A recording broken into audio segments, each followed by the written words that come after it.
Hey guys, thanks for joining. It is day 25 of 50 Chocolate Makers in 50 Days, and today I've got somebody very special, and since it's Throwback Thursday, I thought I would compare old packages to new. So here we have Fresco. This is their old packaging, and this is their new packaging. So what do I love about Fresco? Let's start with the people. Rob and Amy Anderson and their family are absolutely the sweetest, most genuine, caring people that you will ever find.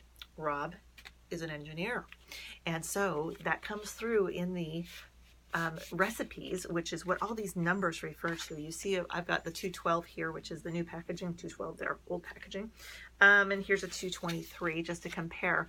See, they have recipe numbers, and they also mention the conch and the roast on each of the packages. So as you can see, this one is medium roast subtle conch. On this number 223, on the new number 212, it's a light roast subtle conch. There you go.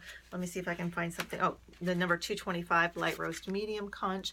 It's mentioned there, and that's a point of transparency, so you can understand what's going on with the cacao bean and how they're processing it to come up with this flavor, or the flavors that are coming out.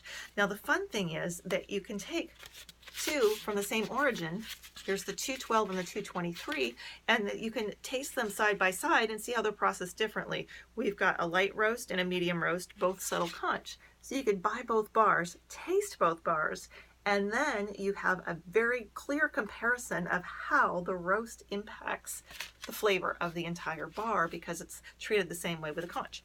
So I love that transparency. I love the engineering portion of it, although I'm not an engineer at all, but I love that science that goes into it. So thank you, Rob and Amy, for putting that forward. Thank you for being such wonderful, genuine people, and happy Throwback Thursday, and thank you for being part of the 50 Chocolate Makers in 50 Days. And I will see you again tomorrow.